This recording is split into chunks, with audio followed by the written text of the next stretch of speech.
नमस्कार, मी श्रीकांत उमरीकर. आपण पाहतात ॲनलायझर. लाईक करा, शेअर करा, सबस्क्राईब करा. ॲनलायझरचं ॲप डाउनलोड करा. महाराष्ट्राचे वर्ल्ड बेस्ट CM, घरकोंबडे मुख्यमंत्री.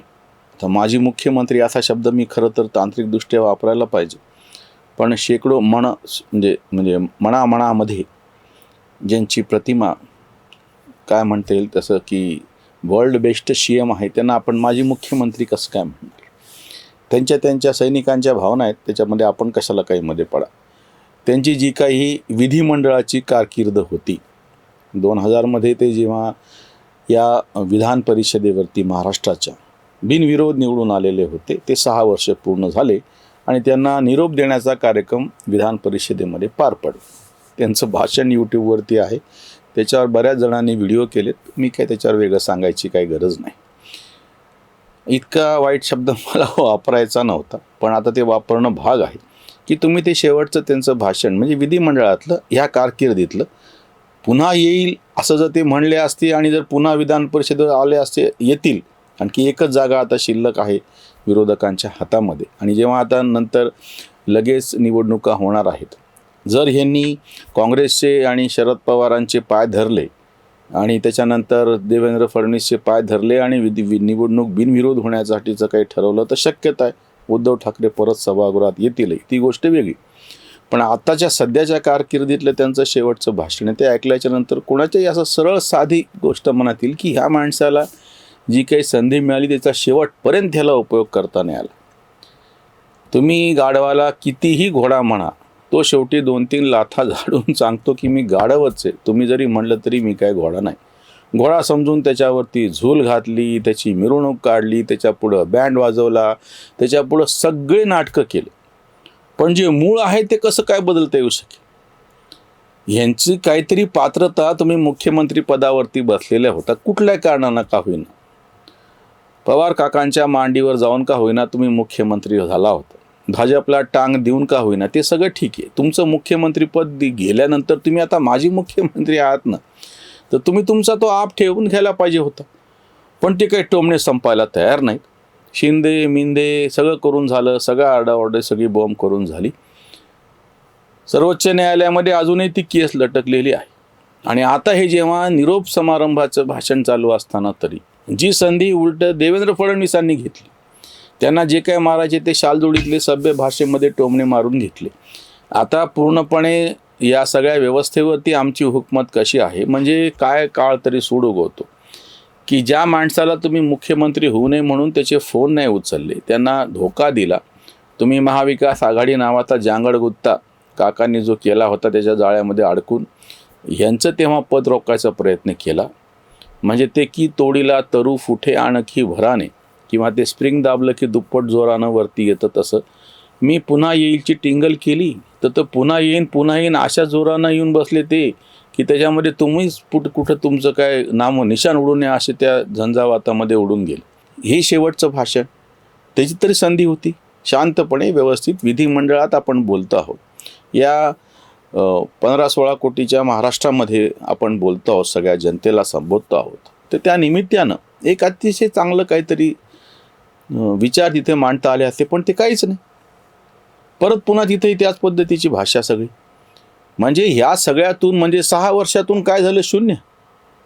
तुम्ही मुख्यमंत्री म्हणूनची कारकीर्द बाजूला ठेवतो मी, विधिमंडळात तुम्ही प्रत्यक्ष 6 वर्ष होता.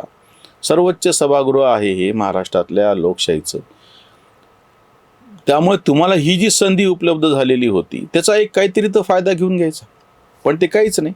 दुसरी महत्त्वाची गोष्ट, आत्ताची जी सगळ्या संपूर्ण भारतातली राजकीय स्थिती आहे की त्याच्यामध्ये तुमचा स्वतःचा पक्ष, तुमच्या हाताशी सध्या 8-9 खासदार आहेत आणि ते आता संकटात असे सापडलेले की त्याच्यातले 5-6 जण म्हणजे 2/3 झाले तर ते पुन्हा शिंदेकडं काय भाजपकडं काय कुठे जाऊ शकतात.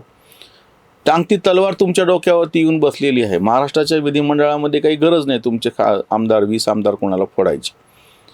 पण केंद्रामध्ये हे जे तुमचे 9 खासदार आहेत त्याच्यातल्या बहुतांश खासदारांना जर आपल्याकडं ओढता आलं तर हे NDAला पाहिजेच आहे राजकीय दृष्ट्या. ते तसा प्रयत्न करतात की नाही ह्याच्याबद्दल मी काय म्हणत नाही, मला काही तशी माहिती नाही आहे किंवा मी काय आतल्या गोट्यातून माहिती काढणारा असा कोणी काही पत्रकार नाही. हे विरोधक आम्हाला किती म्हणू, मोदी मीडियान गोदी मीडियान काय म्हणायचं ते, पण प्रत्यक्षात अशी कुठली काही माहिती माझ्यासारख्याकडे तरी बिलकुल नाही. तुमच्याकडे ही टांगती तलवार आहे राजकीय स्वार्थापोटी. जर तुमचे काही आहे, आणि त्याहीपेक्षा आता अडचण अशी होऊन बसलेली की 3-1 वर्ष आता कुठंच काहीच होणार नाही, कुठल्याच निवडणुका नाहीत, काहीच नाही. संपूर्ण भारतभरातून विरोधकांचं जे राजकारण आहे ते पूर्णपणे काय म्हणता येईल त्याला, हाशिये पर असा एक हिंदीमधला शब्द आहे. म्हणजे त्याच्या इतक्या चिंधड्या उडालेल्या आहेत की एकतर एखादा प्रादेशिक पक्ष तृणमूल काँग्रेससारखा स्वतःच्या बळावरती लढायची तयारी, ते पूर्णपणे काय त्यांनी उमेदवारी जाहीर केले ते तुम्हाला गिनायला तयार आहेत. इंडिया आघाडीला ते त्यांना विजय मिळाला तरी ते ममता दीदीचं श्रेय आहे, आणि पराभव झाला तरी ते त्यांचंच अपश्रेय. त्याच्यामध्ये हे कोणीच नाहीत ना. तमिळनाडूमध्ये के स्टालिन त्यांच्या पद्धतीनं आखणी करतायत, तोंड देत आहेत. त्यांना विजय मिळो किंवा पराभव मिळो त्यांचा आहे. केरळमध्ये पी विजयन हे जे कम्युनिस्ट मुख्यमंत्री आहेत, नावालाच कम्युनिस्ट आहेत. तो पक्ष म्हणजे पूर्ण भारतभर त्याचं काय आता अस्तित्व शिल्लक राहिलं नाही. केरळचा तो प्रादेशिक पक्ष होऊन बसलेला आहे. तिथं तर काँग्रेसशी उघड त्यांचं शत्रुत्व आहे. काँग्रेसच त्यांचा विरोधी पक्ष आहे मुख्य तिथला. मग त्यामुळे ते तर भांडणारच. म्हणजे इंडिया आघाडी नावाचं काही शिल्लक नाही. या काळामध्ये तुम्ही त्या इंडिया आघाडीचे तुम्ही म्हणल्यामुळे घटक आहात. ते त्यांना तुमचं मानतात की नाही ती गोष्ट अजून वेगळी. UPAच्या काळात झालं होतं तसं. शरद पवारांनी UPAचं प्रमुखपद कसं द्यावं असं संजय राऊत म्हणल्याच्या नंतर त्यांना नाना पटोलेंनीच टोमणा मारला होता की तुम्ही त्या UPAचे घटकच नाही तर तुमचा काय संबंध त्याच्यामध्ये. महाविकास आघाडीच्या काळातली गोष्ट आहे. तेव्हा उद्धव ठाकरे मुख्यमंत्री होते तरी त्यांची हे कदर करत नव्हते, पत्रास ठेवत नव्हते. आता तुमचं मुख्यमंत्रीपद गेलं, तुमचा पक्ष गेला, चिन्ह गेलं, सगळं जे काही चोराचोरी झाल्यानंतर या सगळ्या पार्श्वभूमीवरती जर तुम्हाला या इंडिया आघाडीचं त्याच्यातले घटक पक्ष किंवा त्या विरोधी आघाडीत राहायचं आहे तर ही एक संधी होती. निवडणुकांचं सोडून द्या, पण काहीतरी ते विषय उपस्थित करायचे, काहीतरी ते शांतपणे त्याची मांडणी करायची. पण मुळातच काही नाही ना. हे म्हणलं ना की गाढवच आहे, त्या गाढवाला किती दिवस घोडा म्हणल्यानं फरक काय पडतो. त्याला झूल चढवल्यानं, त्याच्यावरती सगळे त्याला दागिने घातल्यानंतर, त्याच्या पायामध्ये घुंगरू बांधल्याच्या नंतर त्याला वरातीत किती जरी फिरवलं नाचवलं तरी त्याचा तर काही घोडा होणं शक्यच नाही ना. ते गाढवच राहणार. शेवटपर्यंत 6च्या 6 वर्षामध्ये कुठेही चमकदारपणे एखादा मुद्दा त्यांनी उपस्थित केला, एखादं भाषण केलं त्या विधिमंडळामध्ये. विरोधी पक्ष नेते असताना ज्या पद्धतीनं देवेंद्र फडणवीसनी यांना मुख्यमंत्री आणि यांच्या सरकारला जेरीस आणलं होतं, सचिन वाझेचं प्रकरण त्याचा प्रत्यक्ष डळडळीत पुरावा आहे. नंतर तर आमदारच फुटले, ती गोष्ट वेगळी, सत्ताच गेली. मग तुम्हाला का नाही करता आले. खरं तर तेव्हाच विरोधी पक्ष नेतेपद स्वीकारून उद्धव ठाकरे यांनी आपण पण कसे सक्षम आहोत हे दाखवून द्यायला पाहिजे. प्रत्येकाला ही संधी असते.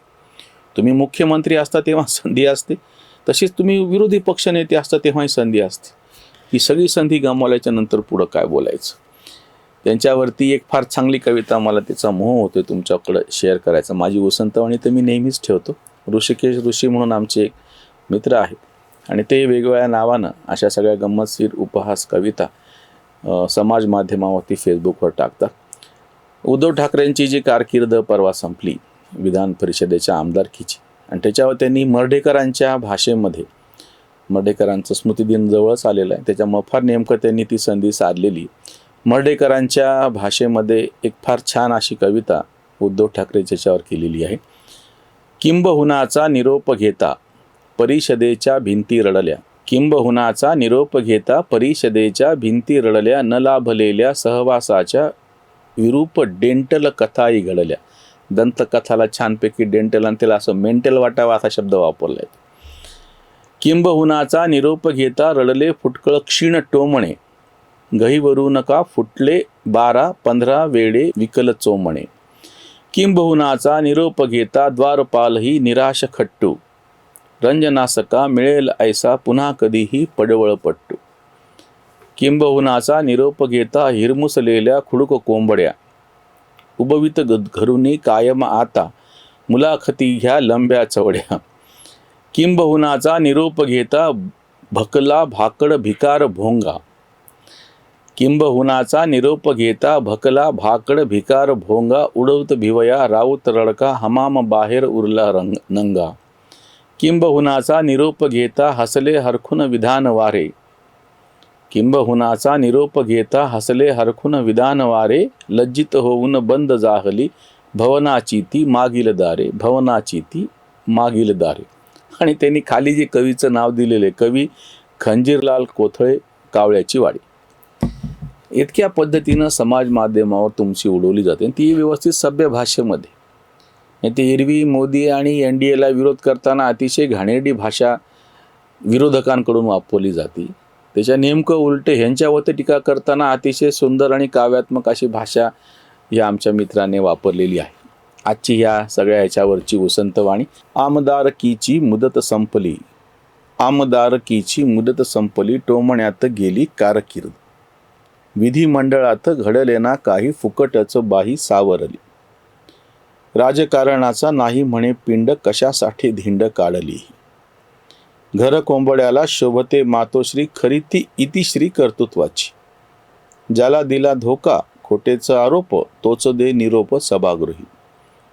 आमदारकीची वाट अवघड, कठीण तो गड चढायाला. कांत म्हणे काळ उगवतो सूड, कांत म्हणे काळ उगवतो सूड, राजकीय चूड उद्धवाला, राजकीय चूड उद्धवाला. उद्धव ठाकरेंची पुन्हा येईन असं म्हणायची यासाठी हिंमत होत नाहीये, कारण की ती जागा अवघड होऊन बसलेली आहे. आता एकच जागा म्हणजे विरोधकांच्या वाट्याला येते आहे. एक आमदार निवडून येऊ शकतो विधान परिषदेवरती. काँग्रेसवाले तर तेव्हा त्यांनी शरद पवारांसाठी तडजोड केली, आता उद्धव ठाकरेंसाठी तडजोड करून ती जागा सोडणार का असा प्रश्न आहे. इंडिया आघाडीतला तो आपसातला प्रश्न आहे, त्यांच्या काय मारामाऱ्या तेच जाणे. पण जर ही अशी अवस्था होऊन आली असेल, तेव्हाही त्यांची आमदारकी धोक्यात आलेली होती, कारण की कोरोनामुळे निवडणुकाच होत नव्हत्या. ह्यांनी जाऊन मोदीचे पाय धरले. मोदींनी निवडणूक आयुक्तांना विनंती केली आणि बिनविरोध ती निवडणूक व्हावी असे प्रयत्न करून ती झाली. म्हणजे तेव्हाही यांना मिळालेली ही जी सगळी 6 वर्षाची कारकीर्द सहजासहजी मिळालेली नव्हती.